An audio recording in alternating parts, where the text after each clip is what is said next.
into a serious issue. So if that's the case with the body, what about the soul? If that's the case with the body, then what about the soul? So now the issue is,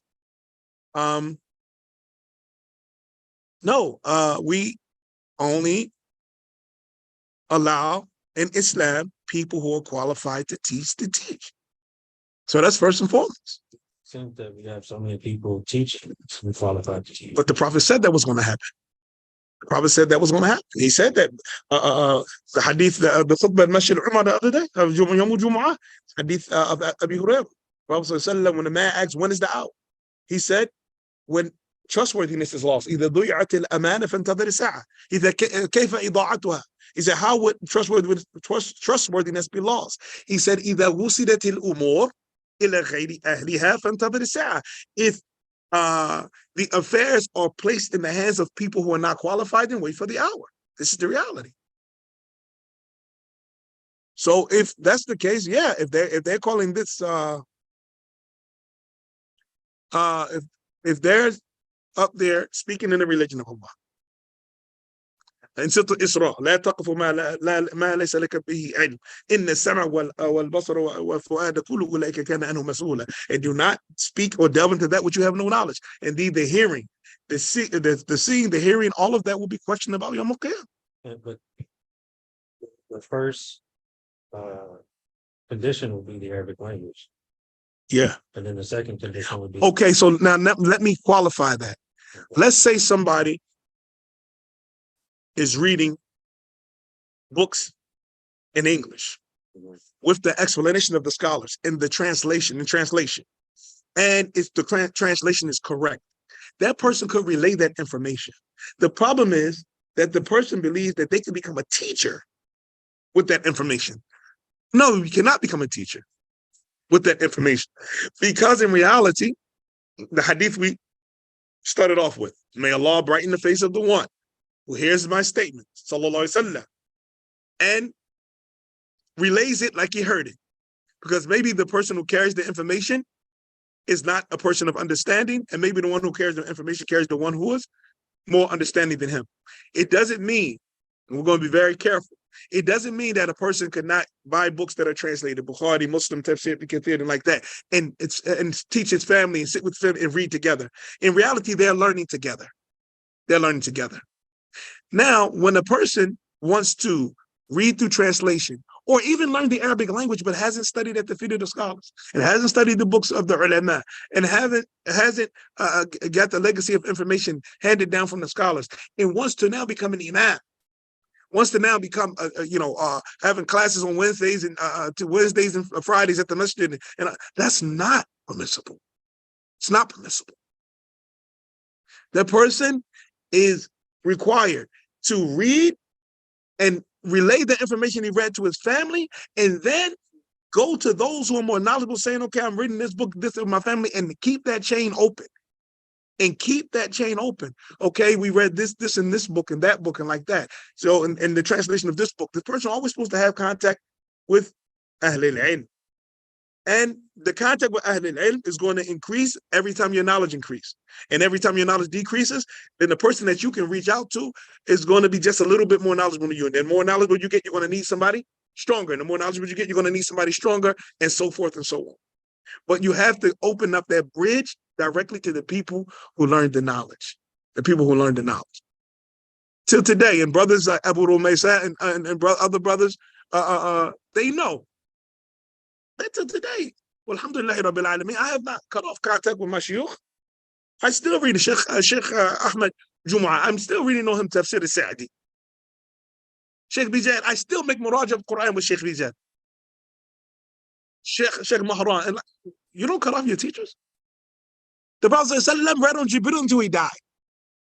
So from al-wafa, from loyalty, is that no matter where you go, no matter what level you reach, you keep your contact with your teachers unless they die. Like Sheikh Muhammad Hassouna, rahimahullah, Sheikh Muhammad al-Wasabi, they passed away. Or you something comes between you and keeping contact with them. Because nobody reached the level where they can be shared. Even the ulama, they reach out to each other and check on one another and ask each other, okay, I said this, what do you think about that? The Sahaba did it. The Prophet ﷺ received revelation. He used to present issues to the companions saying, okay, and he received revelation. He used to have shura with the Sahaba. As Allah said in Surah Al-Imran, Allah Ta'ala said, وَشَوِّرْهُمْ فِي الْأَمْرِ, and have consultation with them. فَإِذَا عَزَمْتَ فَتَوَكَّلْ عَلَى اللَّهِ. But once you make your decision, then put your trust in Allah. So nobody is the end all. Exempt. And we're all learning. Yeah, nobody's exempt. Nobody's the end all. We're all still learning. But the whole point is that we have to be learning through the proper channels and the proper process. And that would never, is there never a substitute for doing it the right way? This is our tradition. This is our tradition. And we have to hold on to our legacy. This is the way we tell the Jews and the Christians that, you have nothing to stand on. Why? Because you, more specifically the Christians, they said, why? Because you have no evidence that Isa said that, because it wasn't written down during his life. And you don't have a chain that goes back to Isa. So why would we ignore our chain? That which makes us distinct from them. How could we ignore that and act like it doesn't exist or is not important? It's important. It's very important. Nah. Yes. That today, lot of information available of like in platform in Pakistan. So you probably heard of the name of Sulaiman Mahmud. He wrote the tafsir of Quran. And people use tafsir to teach other people, like in a group or read it. Don't read it. That's tafsir from this meaning and the surah, this line of this passage. What do you think is people's right thing? They are trying to help each and let them know the difference. Honestly, no. Because if we look at the books of tafsir, the oldest books of tafsir, al-riwayah, is tafsir al-Tabari with tafsir al-Sam'ani. Most authentic and eldest books of tafsir. So now when we say someone is making tafsir of the Quran, like Imam Maududi, we ask, okay, where did he get his tafsir? He had the information there. He get it. For instance, there's another, one of his contemporaries, Sayyid Qutb, also have tafsir of Quran. But if you read his introduction, Sayyid Qutb said he did not study the ulum of Quran, nor did he rely on any of the dependent upon resources for his explanation. So then what should we do with a book where the author in his introduction said that about his book? There it is. Not just chain, qualification. He has no qualification. And this is the point of our mother Aisha radiallahu anha said, the athar that said in Sunan Nabi Dawood in Bukhari. She said what? Umirna linunazil an-nas manazilahum. We have been commanded to put the people in their proper places. When we say this, people say, you're disrespecting the Shaykh, you're disrespecting. The Shaykh himself in his introduction said he did not study this science. And he did not depend on at-turath. He didn't depend on the legacy of him that had been handed down from generation to generation. So now, how trustworthy is what he's saying? He himself, when his autobiography, in his biography, he's a sahafi. He's a journalist. This is his studies. He's an adib. Somebody's proficient in lugha, in the language, and journalism.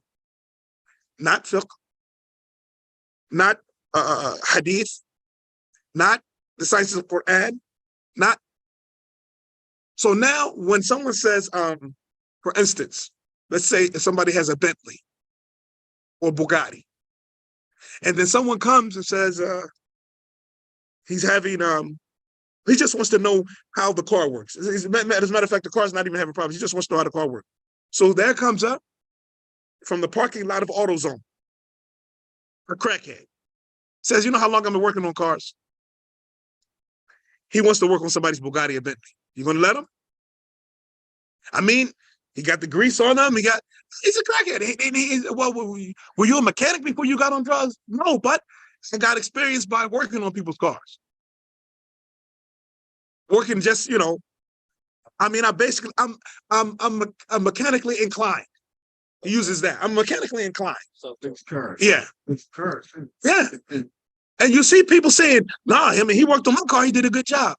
Will you still trust him with an expensive car, something that's valuable? So our souls. Get a chair for the sheikh? No. No, so. And our souls. So our souls are the most precious thing and the most valuable thing we have. We cannot entrust our souls for someone that's not qualified to direct our souls because they're not dependent on revelation to do that. Nah. So this is the important thing. This is an important thing. So no matter who comes, we ask them, especially during the time of fitna. During the time of fitna, we have to ask the individual, from where did you get your information? And it's not haram. It's not haram. However, it is a bad manners to wait until you're sitting in front of the individual, like many of the brothers, many of the overzealous brothers, they do. They'll come to someone's class. They heard about the person. They may have doubt about the individual. Yeah, I came to your class to ask you, who did you learn from? And it's not manners. Here it is, you went through 12 years of school. Did you ever ask your teacher what your teachers in school, what school they graduated from? If you studied in the university, did you ever go to the university and ask the teacher in the university, well, where did you graduate from? Right? With your junior knowledge, you don't do it. However,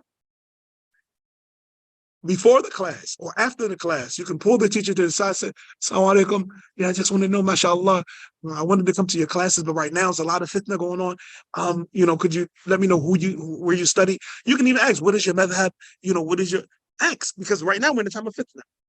And if you're not comfortable until you find out, don't attend the person's classes. Don't go. Don't go. Until you're sure that that's somebody you should be taking from. There's no problem with that. But to go and make fitna, what do you study from? Yeah, I want to know. Maybe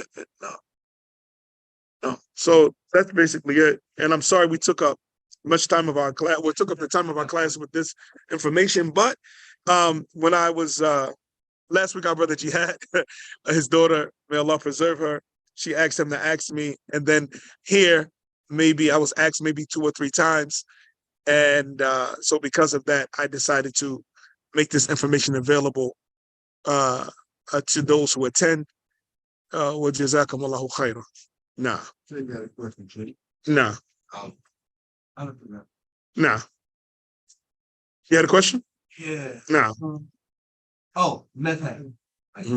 Following the method. Because I didn't see. Okay, 1 minute. Let the Sheikh call the adhan, and then after that we'll go on. Allahu Akbar, Allahu Akbar. Allahu Akbar, Allahu Akbar. أشهد أن لا إله إلا الله. أشهد أن لا إله إلا الله. أشهد أن محمدا رسول الله.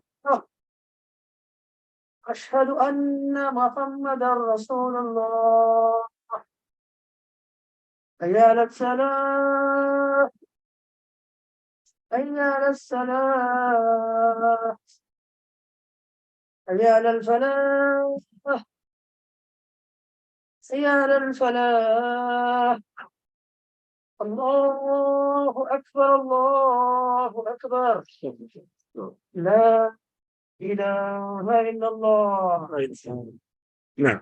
So I didn't see online different stuff by different people, accidents. And it's like a debate whether you follow a method or you don't follow a method. Saying that if you don't follow method, your Islam is not correct. You're not disregarding scholarship.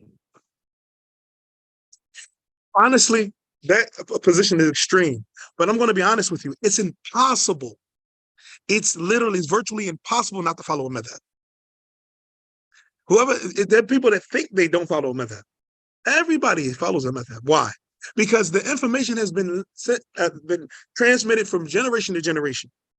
Any book that you grab that's going to explain a hadith, the scholar that's explaining the hadith had a method. So you're going to get his explanation from his method. If he was Hanafi, then you're going to get the Hanafi point of view. If he was Hanbali, you're going to get the Hanbali point of view. If he was Shafi, and so forth and so on. So it's impossible. We're too late in the time period to get away from following a madhab.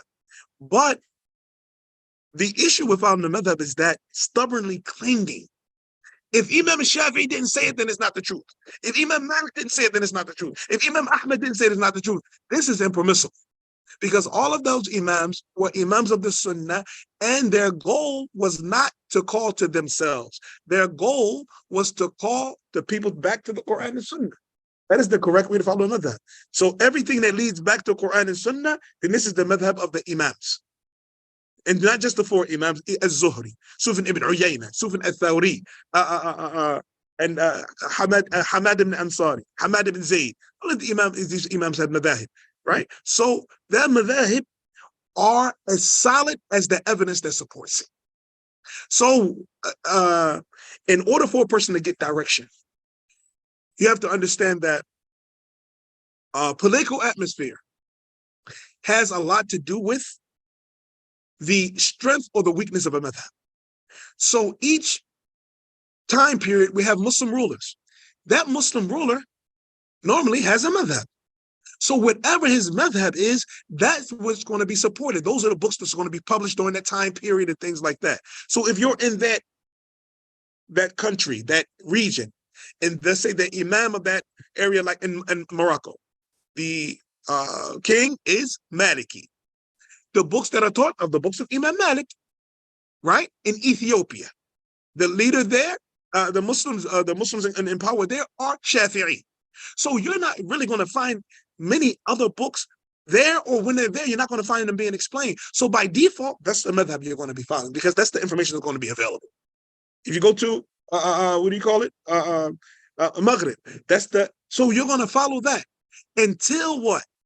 It contradicts a straight text from the book or a straight text from the Sunnah. Then at that point, you're going to leave what the Imam said or what the madhab said and go with what the Quran and the Sunnah said. And that's how it is. So to follow a madhab in order to seek structure in the way you gain understanding of the religion is totally permissible. Nobody can tell you it's not permissible. Why? Because you say, okay, these imams, they're knowledgeable, and this knowledge was handed down. Imam Malik was the imam of the Prophet's masjid. So now I'm learning his madhab in order to get direction. It doesn't mean that I will not leave off of what he said if it goes against Hadeeth or Sunnah or another madhab proves that the position there is stronger and has more evidence than that position. And this is how it goes. But somebody says you have to follow a madhab, meaning you have to stick to one and not deviate from it, meaning not take information from another madhab, then this is not correct. And this is not Islam. It's not Islam. We'll stop here. وجزاكم الله خيرا.